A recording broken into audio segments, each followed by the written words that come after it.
pemirsa, bertemu lagi bersama saya Guritno dalam podcast yang menghadirkan topik-topik yang sangat menarik. Kali ini podcast bersama saya akan menghadirkan salah satu yang jadi bahan pemberitaan di media massa dan media sosial, yaitu terkait proyek Bandara Internasional Bali Utara. Bersama saya di studio sudah hadir dan mau diundang di tengah kesibukannya Direktur Utama PT Bibu Panji Sakti. Namanya Pak Erwanto Sat Adiatmoko Haribowo. Apa kabar Mas Iwan? Selamat siang Mas. Ya. Guritno, alhamdulillah baik. Sehat ya? Sehat. Ini di RPJM ini ada yang menarik. Jadi karena proyek ini yang sempat ya masuk proyek strategi nasional RPJMN yang betul. 2016 gitu kan. Betul. Dimasukkan lagi di era pemerintahan dia untuk 2025-2029. Ini tentunya menarik. Nah, di sini setelah saya telisik ya, itu pada lampiran 4 halaman 129 di tabel nomor A2 itu di tabel lokasi prioritas itu tertulis kawasan pariwisata dan ekonomi kreatif unggulan Bali atau destinasi pariwisata regeneratif Bali. Ya. Nah, yang tidak kalah menariknya lagi ya, ini di sini itu disebut soal Bandara Bali Utara disebut 2 kali. Ya. Terkait jalan tol dan bandaranya itu sendiri ya, yang letaknya di betul, Buleleng. Betul. Nah, ini seperti apa kisahnya kok pernah tenggelam dan akhirnya mencuat lagi? Silakan Mas Iwan. Dan saya terima kasih Mas Guritno mengikuti terus proses panjang dari Bandara Bali Utara ini. Sudah sekarang masuk ke tahun ke-9. Jadi naik turun tuh memang tampaknya menjadi asik aja gitu. Karena kayak roller coaster ya Mas. Seperti roller coaster ya. Ya. Tapi menarik bahwa artinya apa yang paling penting Mas Guritno? Kenapa kembali masuk di RPJMN sekarang ini? Bahwa pemerintah memahami maknanya ini kebutuhan, bukan sekedar proyek. Oh ya, ini masuk proyek, enggak, karena tidak menggunakan uang negara, tidak menggunakan APBN.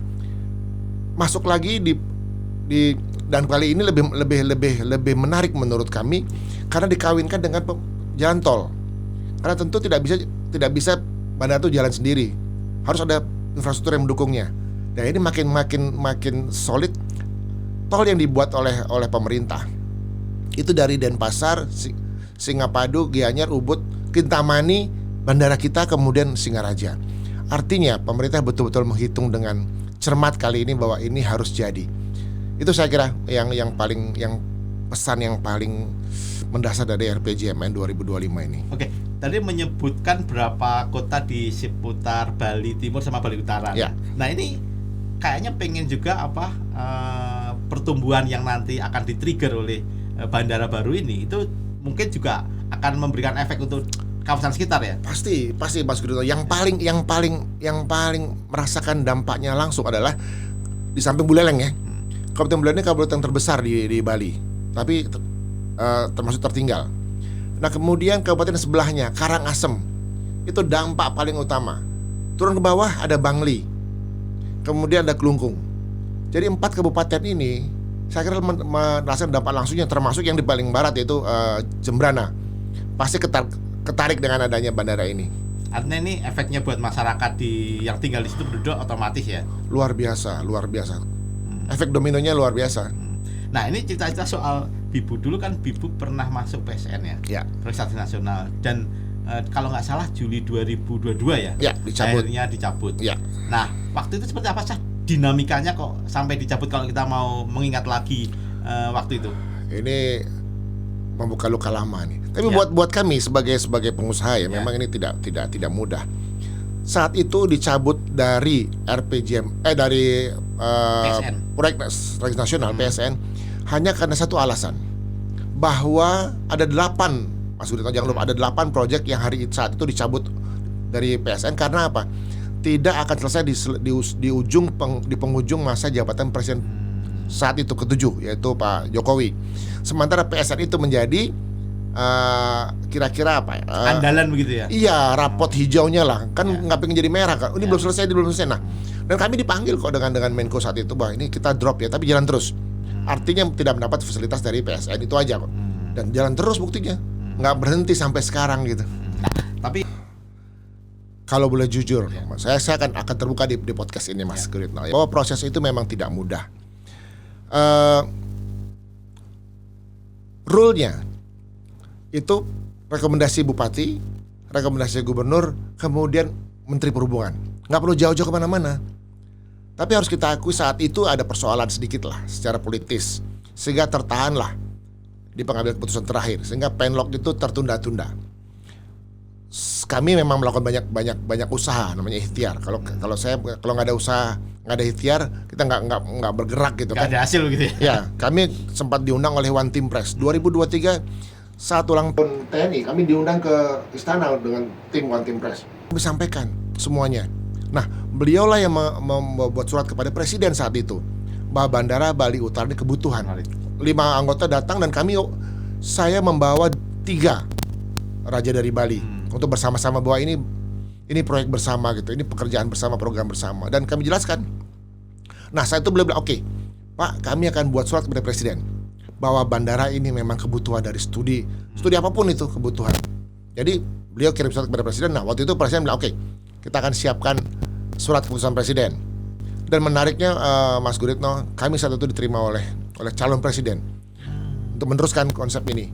Dan disitulah kemudian menjadi janji presiden. Waktu itu dari calon presiden menjadi presiden untuk membangun Bandara Bali Utara. The next president. Jadi kami ada 2 kali pertemuan. Pertemuan pertama itu 13 Februari sebelum pencoblosan lah, ya kan. Dan beliau menerima kami dan kami sampaikan konsep ini. Oh, ini harus jalan. Sampai ucapan beliau, dan seperti biasa saat itu kami ini saya buka hari ini di podcastnya Mas Guritno. Ini belum pernah terbuka. Tanggal 13 Februari kami diterima oleh Pak Prabowo sebagai Menhan bersama 13 pengelisir Bali dan Kelian Pura di lokasi proyek kami. Kami sampaikan, ini loh bandara kebutuhan seperti, dan beliau bilang, oke, saya akan bangun Bandara Bali Utara. Bila kekurangan dana, kami akan tambahkan dari APBN. Kan luar biasa beliau. Sempat sampai bilang begitu ya. Yes. Menyinggung APBN. Dan semua saksi dari hari itu. Saya bilang, Pak, dana kita sudah aman, betul-betul investasi, tidak menggunakan even a penny uang dari pemerintah. Oh ya udah, tunggu apa lagi? Nah, itu janji beliau, dan kemudian bergulir menjadi terbukti saat itu bahwa beliau memenangkan suara di Bali. Yang menurut Profesor Burhanuddin Muhtadi itu, wah, ini hal yang luar biasa. Calon yang ya bisa menang di Bali gitu. Ya, masyarakat akan kehadiran itu sebenarnya lewat representasi hasil pemilu itu sebenarnya sudah bisa menunjukkan gitu ya. Sederhana saja, itu dan 1 bulan setelah beliau dilantik jadi presiden, beliau datang ke Bali. Beliau klaim lagi Bandara Bali Utara akan saya bangun. North Bali International Airport. Beliau klaim di Bali setelah jadi presiden loh. Saya ingat tanggal 3 November gitu. Kalau nggak salah, nanti boleh dicek lagi. Oke. Ya. Nah, ini kan masuk RPJMN ya, Ya. 2025 sampai 2029. Ya. Nah, ini untuk masuk ke situ untuk Mas Iwan ya sebagai inisiator proyek ini ya. Itu apakah ada manuver atau gerakan atau lobby khusus gitu untuk masuk? Kami tetap berusaha. Kami beberapa kali pertemuan dengan Bappenas dan Kementerian PUPR, saat itu masih PUPR ya. Kami ketemu dengan Dirjen Pembiayaan Infrastruktur. Sampai kita bicara, Pak, kita harus bangun tolnya. Mas Iwan, dana dari mana? Kami siapkan dananya, Pak. Oh, sudah ada dananya. Oke, nanti terasa aja kami yang buat. Jadi kami diskusi cukup intens, termasuk dengan Bappenas. Mas, mana hasil FS-nya? Kita masukkan lagi ya. Maka muncullah itu bersamaan antara bandara sama tol. Dan tol yang tadinya itu mau dibuat melalui jalur tengah dan Pasar, Mengui, terus ke utara Singaraja, digeser ke timur. Dan Pasar, Singapadu, Ubud, Kintamani, bandara kita Bali Utara. Baru sampai ke Buleleng. Baru ke Buleleng. Jadi itu hasil diskusi kita cukup intens dengan 2 kementerian terkait ini, Mas Guritno. Karena masyarakat di luar nggak paham atau nggak tahu ya paling tidak soal prosesingnya betul. FS-nya dan sebagainya, kemudian membangun ekosistem itu menjadi lengkap itu. Betul. Nggak kebayang sampai segitu ya. Sama sekali saya kira nggak kebayang lah. Dan alhamdulillah, puji Tuhan, ini hasil ini karunia beliau lah. Nah, ini pertanyaan masih terkait dengan RPJM ini. Ya. Nah, dulu kan pernah masuk PSN. Betul. Terus pernah keluar. Nah, masuk RPJM. N ya. Ya. Nggak ada kekhawatiran suatu ketika dicabut atau apa gitu. Saya meyakini bahwa presiden tidak akan tidak akan cedera janji. Terlebih kami katakan Pak bahwa ini adalah program yang ditunggu oleh masyarakat Bali Utara. Jadi itu saya kira tidak mudah juga Pak Mas Guritno untuk mencabut dari RPJMN itu butuh 5 tahun lagi. 2029 baru akan bergulir lagi kan? Yeah. Saya kira 5 tahun enggak lah. Dan kalau Mas Guritno perhatikan, presiden sampai saat ini selalu mengatakan saya akan wujudkan semua janji-janji kampanye saya. Dan satu-satunya yang sudah beliau wujudkan dan beliau klaim adalah bandara kita ini. Infrastruktur yang beliau, oke, saya akan bangun bandara Bali Utara seperti Singapura, seperti Hong Kong. Beliau sampaikan seperti itu. Meskipun ada pelintir kan, seperti Singapura enggak, maksudnya kecanggihannya, kebersihannya kira-kira begitulah. Oke. Nah, ini secara ekonomi proyek ini benefit atau keuntungan yang nanti bisa diambil apa? Selain misalnya lapangan kerja dan sebagainya. Silakan Mas. Sederhana. Ya. Sekarang kalau Mas Guritno lihat Bali ini, kalau saya katakan bolak-balik itulah berat ke selatan. Semuanya di Kabupaten Badung, ya kan? Semuanya di Badung. Nah, kita mencoba dengan Bandara Bali Utara kita bangun ini. Selalu saya bilang ini creating new economic engine, menciptakan mesin ekonomi baru. Tentu akan pertama pasti ekonomi akan bergerak dengan ada pembangunan ini, satu hal. Kedua, soal budaya. Jangan lupa, secara antropologis ini kesalahan orang. Oh, nanti ada bandara Bali menjadi hilang. Kebalik dong. Ketika bandara tidak ada, teman-teman saudara-saudara di utara ini selalu bekerja di selatan. Dan ditinggalkanlah budaya ini. Yang jaga siapa? Dengan dibangunnya bandara ini, tetap terjagalah budaya ini. Nah, maka kami punya tiga ramah Mas Guritno. Ramah lingkungan, ramah teknologi, ramah budaya. Dan kita bilang we are not just an airport, we are artport. Ini saya kira menjadi unggulan kami juga. Jadi kita akan meningkatkan 40% PDRB. Itu firm, itu udah hitungan. Dan studi dan sebagainya ya. Studinya sudah, itu confirm. Dan ini yang luar biasa. Itu tadi dengan kaitan-kaitan kabupaten lain akan berdampak. Makanya kalau ada yang bilang kasihan ke teman kita yang nanti jangan sampai bandara yang lain dong nggak akan sepi. Enggak, ini Bali gitu. Karena memang nggak berkaca di Kalijati dan sebagainya gitu ya, mungkin bandar-bandar yang Iya, kira-kira gitu Mas. Jadi keterkaitan ekonominya luar biasa, budaya luar biasa terjaga. Nah, untuk lapangan kerja itu seperti apa? Waktu proyek itu mulai dibangun sampai nanti sustain ketika proyeknya jadi, tapi itu lainnya dioperasikan gitu loh, operasional jalan, dan itu memberikan efek untuk MICE, ya pariwisata di situ, hospitality dan sebagainya gitu ya. Mas Kuliner, Guritno, travel dan sebagainya. Seperti apa Mas? Pasti Mas Guritno, kita bukan yang harus diingat, kita tidak hanya membangun airport. Kita membangun tiga hal yang luar biasa. Pertama airport, kedua Aerocity, ketiga Aerotropolis. Kita airport dengan 3 runway. Jangan salah. 3. Serius nggak? Iya. Yang di Badung satu ya? Di Badung satu, di Ngurah Rai 1. Ya. Di tempat lain rata-rata mungkin 2. Kami 3, karena yang ketiga ini hal unik Mas Guritno. Yang ketiga kita membuat runway yaitu untuk namanya seaplane, mohon maaf. Ya. Seaplane itu pesawat yang landingnya di laut. Nah, kita akan buatkan di ujung landasan yang paling utara. Nanti akan kita buat runway untuk seaplane. Jadi produk-produk laut kita di Indonesia Timur yang selama ini diambil oleh pesawat-pesawat yang landing di laut itu bisa langsung ke tempat kita landing, langsung pindah ke kargo, ekspor langsung. Oke, saya dengar karena juga bicaranya tuna dan sebagainya itu hasil tangkapan nelayan ya. Yeah. Itu dibawa dulu ke Hong Kong atau ke Thailand untuk lalu baru ke Amerika gitu loh. Ada hubnya, jadi mungkin nanti ada peluang untuk langsung masuk. Percepatan. Gitu ya. Jepang misalnya, dia nggak terima ikan yang 8 jam udah mati, nggak mau gitu, karena nggak segar lagi. Nah, bandara kita menyiapkan untuk itu semua gitu. Nah, membuka peluang itu. Membuka peluang untuk itu. Itulah bagian daripada proses-proses yang, karena kan kita di utara ya, percepatannya itu bisa kebayang nggak sih Mas? Kalau kapal mesti ke selatan lagi, selatan itu mesti pindah masuk ke gudang dulu, kargo nanti dipindahkan lagi. Nggak. Kalau bahasanya teman-teman nanti ikan ini bisa 5 kali mati baru dikirim. Nggak, kita sekali mati langsung masuk, pindah kargo, berangkat ke tempat ekspor. Oke, Mas, di media-media disebutkan pembangunannya kurang lebih 2 tahun dan mungkin 2027 akan mulai operasional di awal ya. Ya. pertanyaannya yang mungkin bukan mengagetkan, tapi mungkin dengan kesiapan SDM-nya seperti apa? Ya. Itu seperti apa? Tadi nyambung, tadi baru airport ya Mas ya. Tadi kan kita dari bangun 3, airport. Kebenaran kita lebih dari siap. Karena tim kita memang sudah kita train untuk itu. 2027. Kenapa 2027?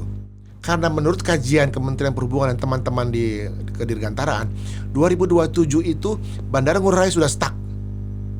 Sekarang sudah 25 juta penumpang Mas Guritno per tahun. 2027 diperkirakan akan 30 juta. Udah nggak bisa ngapa-ngapain. Nah, seperti apa soal dukungan finansialnya? Mas Guritno, tanggal 8 November 2024 kami bersama-sama Presiden waktu itu ke Cina, ke Beijing. Dan kami, inilah lagi-lagi soal trust.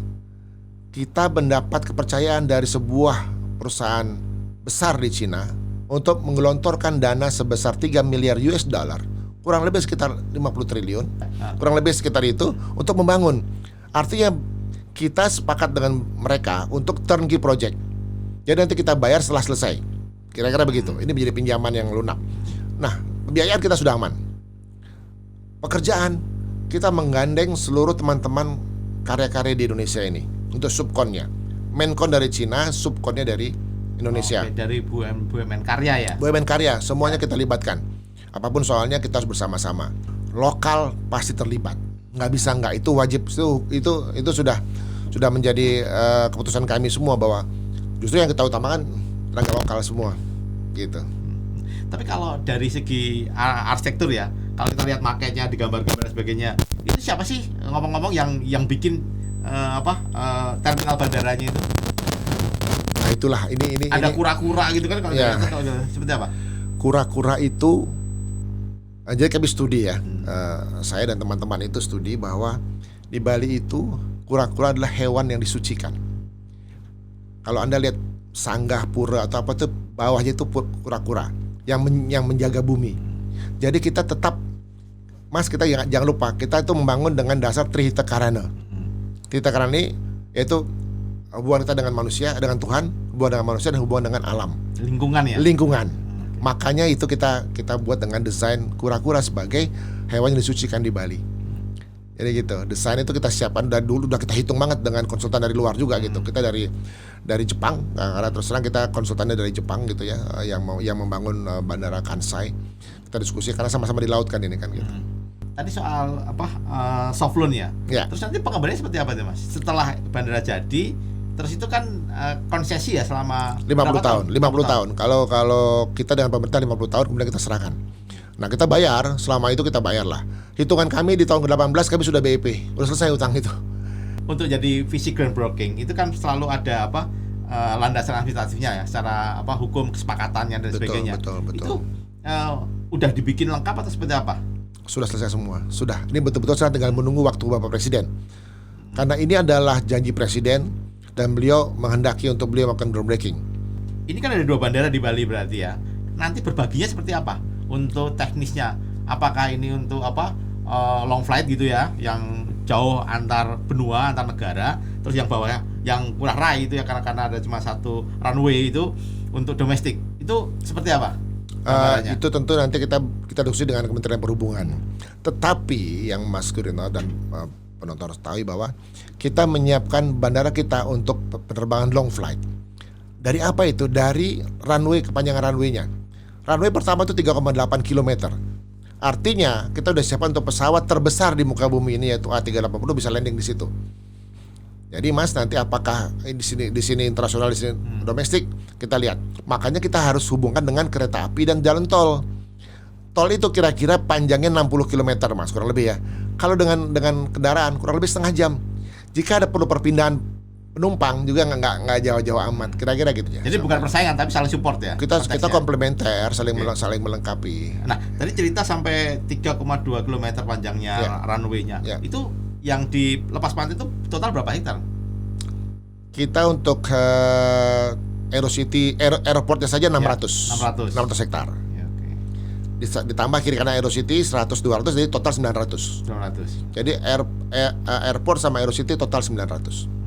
Nah, sekarang soal kontraktor. Itu apakah kontraktor itu membawa uang sekalian memberikan semacam dukungan finansial gitu kan, sifatnya pinjaman yang lunak, ataukah dia juga meminjam dari perbankan di Cina gitu untuk kolek begitu, seperti apa? Istilahnya namanya EPC plus F, Mas.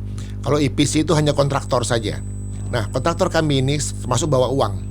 Nah, bawa uangnya mereka ambil dari konsorsium mereka. Jadi hanya pengadaan construction gitu ya? Enggak. Ya, betul. Jadi mereka one stop services lah kira-kira. Mereka bawa uang, mereka bekerjakan. Tetapi kami sudah punya komitmen bahwa sebagian besar bisa dikerjakan oleh Indonesia, kita yang kerjakan. Maka termasuk sekarang dalam proses percepatan sebelum kita serah terima kepada kontraktor Cina, Mas Guritno, kami sebagai pemilik proyek ini punya hak untuk memilih kontraktor mana yang kita libatkan, termasuk BUMN karya. Saya sudah tanda tangan dengan 3 BUMN karya gitu. Jadi yuk libatkan betul kemampuan anak bangsa ini gitu. Oke, saya nggak bisa bayangkan itu kan Kubutama itu kayak semacam kecamatan kecil ya.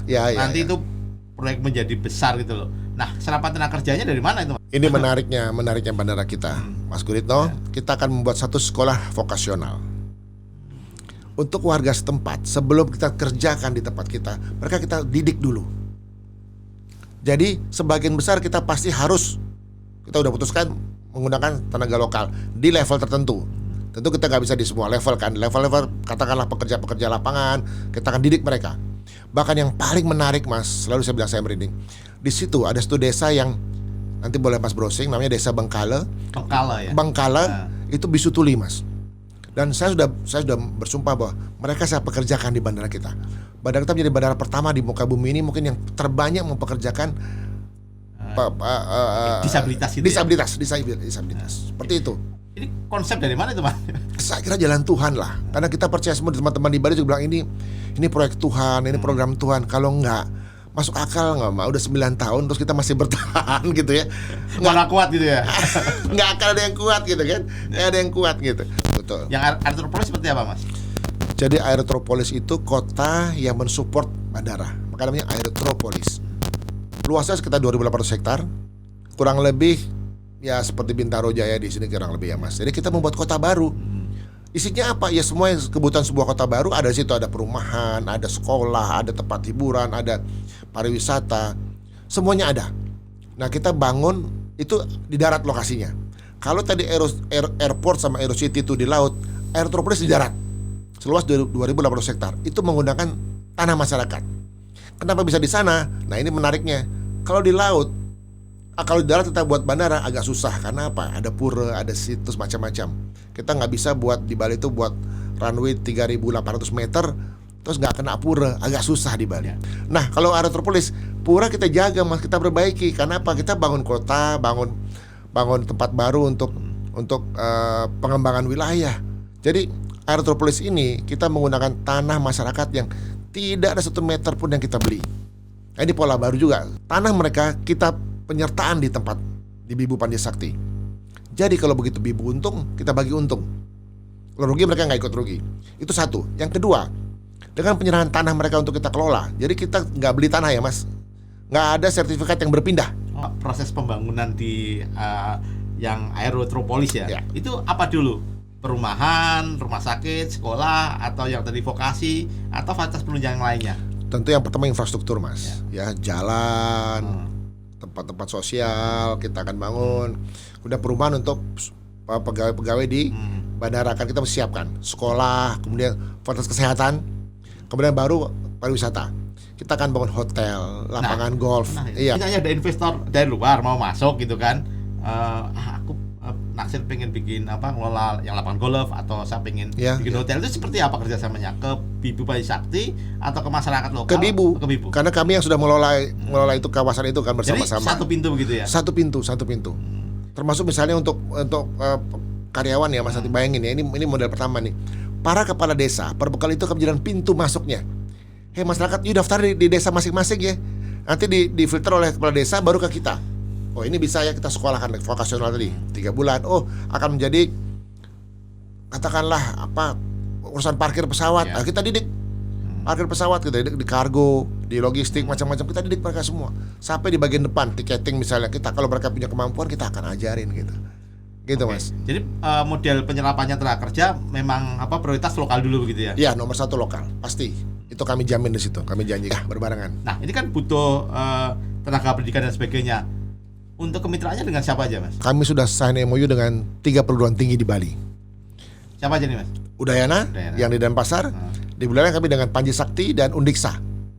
Jadi mereka akan menyiapkan semua apa yang dibutuhkan oleh sebuah bandara ini. Saya juga lihat ada beberapa akademisi ya atau ahli itu yang berkomentar masih setback ke belakang. Sekarang closing statement saya bahwa RPJMN ini Perpres 12 2025 ini menjadi kunci semuanya. Ya, Bandara Bali Utara harus dibangun. Ketika saat itu beberapa tahun kemarin, beberapa pejabat mengatakan nggak bisa bandara sebelum ada jalan tol aja dong gitu. Infrastruktur dulu. Terjawab oleh RPJMN ini. Artinya presiden detail memikirkannya. Bandara di mana, tol di mana sudah kami siapkan. Jadi Mas, tagar Indonesia gelap itu. Nah ini saya katakan, tagar Indonesia gelap itu akan terjawab oleh adanya Bandara Bali Utara ini. Indonesia terang dari Bali Utara. Tagline kami dari Bali Utara untuk Nusantara. Bayangin Mas. Tagline baru nih ya. Tagline baru lagi. Ya. Karena apa? Kita menciptakan 200.000 lapangan pekerjaan, bayangin. Jadi bagaimana Indonesia terang? Yang kedua, di saat seperti ini ada distrust terhadap Indonesia, terus yang kita akui, kita mendapatkan pembiayaan dari luar negeri yang tidak mudah. Artinya apa? Ada trust untuk investasi. Ini kan real gitu. Kami tanda tangan kesepakatan itu Pak Mas Guritno di KBRI Beijing. Artinya negara hadir, 2 bendera di situ ada gitu. Nah, seperti ini, apatah kita ragu dengan negeri ini? Tidak. Bandara Bali Utara ini menjadi pintu gerbang kesejahteraan masyarakat Indonesia. Karena apa? Dari Bali Utara untuk Nusantara. Oke. Gitu. Terima kasih Mas Iwan atas informasinya. Kita melihat untuk ke depan kita tunggu groundbreaking-nya. Siap. Pasti juga publik ya, bukan hanya di Bali tapi juga regional juga nasional akan melihat ini salah satu konsep baru dalam pendekatan kebandaraan, terutama yang di lepas pantai ya.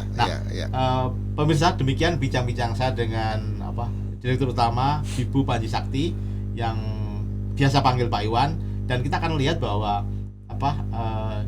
ini bukan titik selesai tapi titik awal, dan tentunya kita akan melihat banyak tantangan, kendala-kendala, dan nanti kita akan coba menghadirkan lagi untuk mungkin menjawab kayak apa sih solusinya dari pihak manajemen ya dalam hal ini untuk mengatasi berbagai macam kendala dalam konteks pembangunan supaya ini juga dikawal selesai sehingga memakmurkan Bali keseluruhan, bukan Bali Utara, bukan dikotomi Bali Selatan, tapi untuk Bali Selatan keseluruhan.